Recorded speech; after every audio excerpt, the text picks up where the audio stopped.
Direct मुद्दे पे आते हैं। पोर्टफोलियो के मामले में एसबीआई टेक्नोलॉजी फंड के अंदर ऐसा एक यूनिक चीज है जो आईसीआईसीआई टेक्नोलॉजी और टाटा डिजिटल फंड में नहीं है।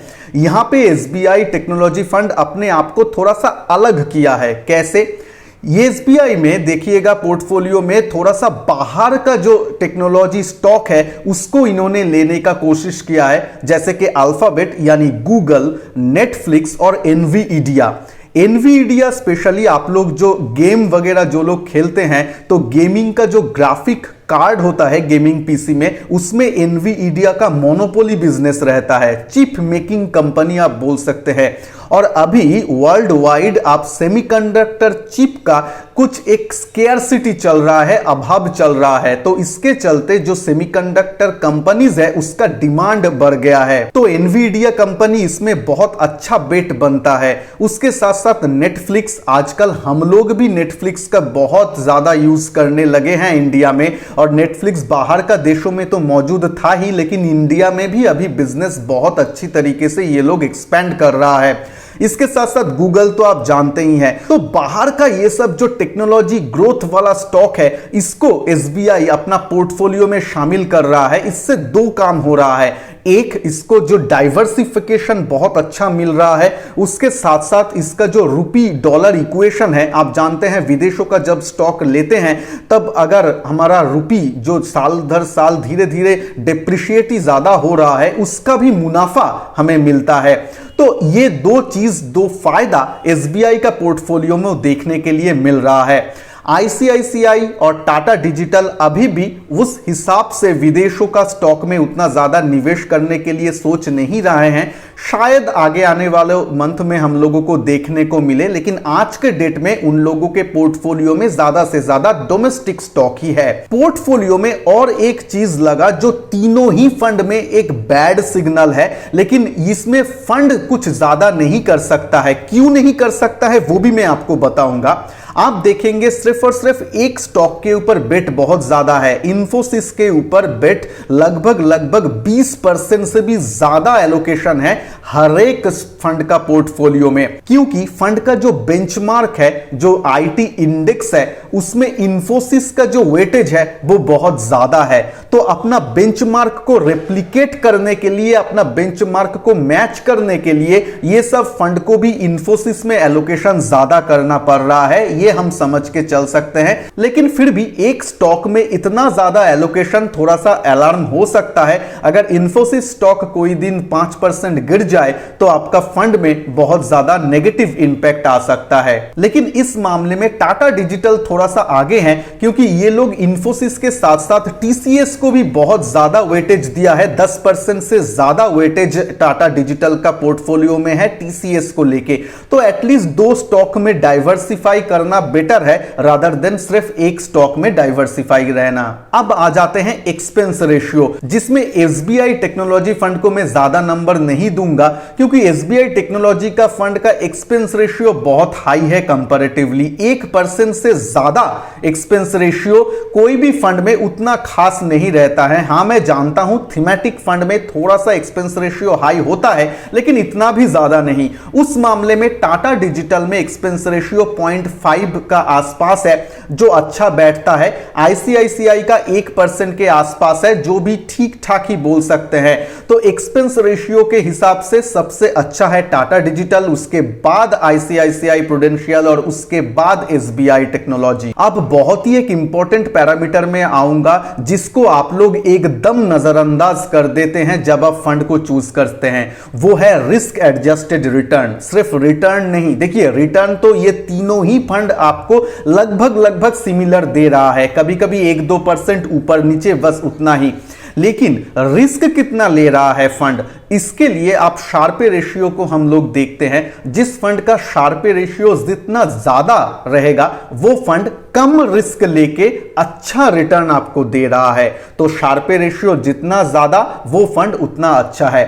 इसमें एसबीआई टेक्नोलॉजी फंड का जो शार्पे रेशियो है वो अपने कैटेगरी में सबसे ज्यादा है, हाईएस्ट परफॉर्मिंग फंड आप बोल सकते हैं, जो रिस्क एडजस्टेड रिटर्न के मामले में अच्छा है। लेकिन आईसीआईसीआई और टाटा डिजिटल भी एकदम बुरा नहीं है, लेकिन कंपैरेटिवली एसबीआई फंड बीट करते हैं शार्पे रेशियो के मामले में। सबसे ज्यादा AUM size ICICI technology fund का है, लेकिन वो भी एकदम ठीक ठाक है, 5000 करोड़ से नीचे एयूएम साइज, इवन 10,000 करोड़ से भी नीचे अगर एयूएम साइज है तो आज के दिन में बहुत ठीक ठाक है, सेक्टोरल फंड होने के बावजूद भी, क्योंकि ये फंड जो स्टॉक में इन्वेस्ट करते हैं, टीसीएस, इंफोसिस, ये सब लार्ज कैप बेस्ड स्टॉक है जो बहुत सारा फंड को या मनी को एब्जॉर्ब करने के लिए रेडी रहता है। वॉल्यूम के मामले में ये सब स्टॉक में ज्यादा प्रॉब्लम नहीं आता है। अब आ जाते हैं एनएवी वैल्यू पे। देखिए, म्यूचुअल फंड में एनएवी वैल्यू एकदम भी मायना नहीं रखता है, यही हमें सिखाया जाता है और ये कुछ हद तक ठीक भी है। थीमेटिक फंड के लिए अलग हो जाता है, लेकिन मैं थोड़ा सा एक्सप्लेन करता हूं, इस पॉइंट को समझिएगा। जब आप एनएवी प्राइस को देखते हैं, कोई फंड का एनएवी अगर 20 रुपए है और कोई फंड का एनएवी अगर 100 रुपए है, हमारा ह्यूमन साइकोलॉजी बोलता है चलो भाई 20 रुपए का जो एनएवी है वो ले लेते हैं, हमें ज्यादा यूनिट मिलेगा।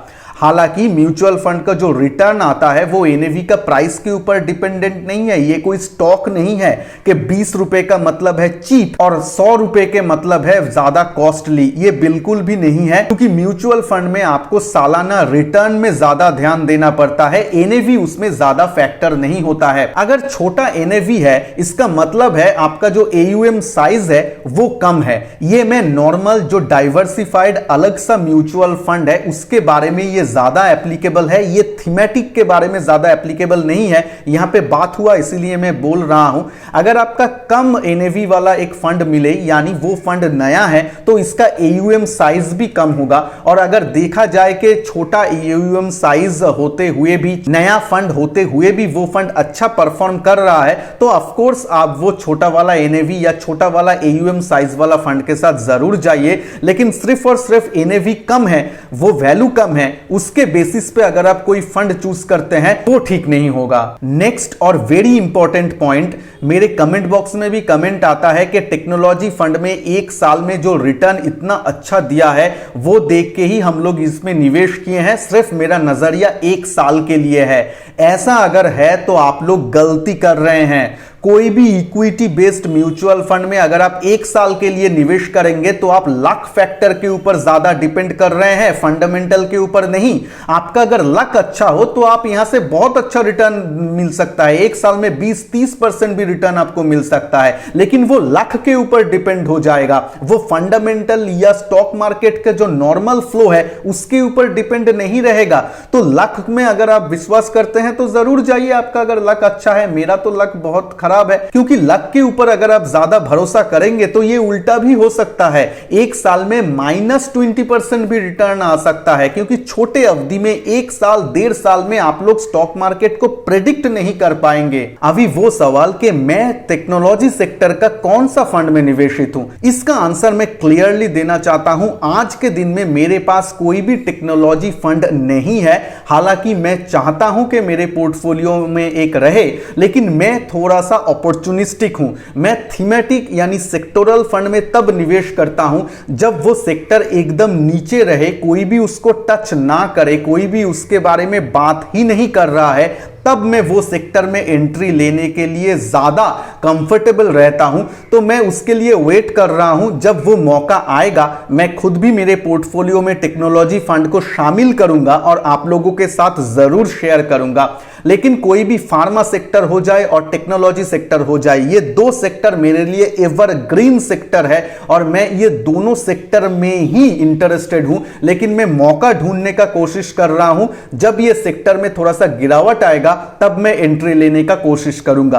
अब तीनों फंड में कौन सा फंड अच्छा है? देखिए, हर एक फंड का अच्छा और बुरा दोनों चीज ही मैं आपके सामने इस वीडियो में रखा हूं, तो उस हिसाब से तीनों फंड ही तो ठीक ठाक लग रहा है। लेकिन मैं डिप्लोमेटिक आंसर नहीं दूंगा। मैं यहां पे आप लोगों को बोलूंगा कि मैं अगर खुद भी लेने जाता मार्केट में तो कौन सा फंड को उठाता। तो उसमें मेरा प्रेफरेंस दोनों के तरफ रहता। आईसीआईसीआई फंड ठीक ठाक है क्योंकि इसका ट्रैक रिकॉर्ड बहुत अच्छा है और उसका बहुत लंबे समय के लिए यह फंड अवेलेबल है। तो नंबर 1 में आईसीआईसीआई रहेगा। उसके बाद में ऑफ कोर्स एसबीआई को जगह दूंगा क्योंकि एसबीआई का पोर्टफोलियो मुझे थोड़ा सा अलग लगा क्योंकि फॉरेन स्टॉक ये लोग ले रहा है। मेरा थर्ड चॉइस रहेगा टाटा डिजिटल क्योंकि ये फंड कंपैरेटिवली नया भी है, बहुत सारा मार्केट साइकिल इन लोगों को देखना भी है। लेकिन एक बात सही है, अगर आगे आने वालों कुछ महीने में ये लोग भी अपना पोर्टफोलियो में बाहर का स्टॉक लेते हैं, थोड़ा सा डाइवर्सिफाई करते हैं, जो ये ऑलरेडी करना चालू किए हैं, मैं देख पा रहा हूं उसका पोर्टफोलियो में, ये अगर वो लोग कंटिन्यू रखे करने के लिए तो टाटा डिजिटल भी एक अच्छा चॉइस बन सकता है। वीडियो को अगर अच्छा लगे तो लाइक शेयर जरूर कीजिएगा। चैनल में नए हैं तो चैनल को सब्सक्राइब करने के साथ साथ बेल आइकन को भी जरूर प्रेस करना ताकि मैं जब भी न्यू वीडियो अपलोड करूं वो आप लोगों के पास पहुंच जाए। मिलते हैं नेक्स्ट वीडियो में, तब तक के लिए जय हिंद, वंदे मातरम।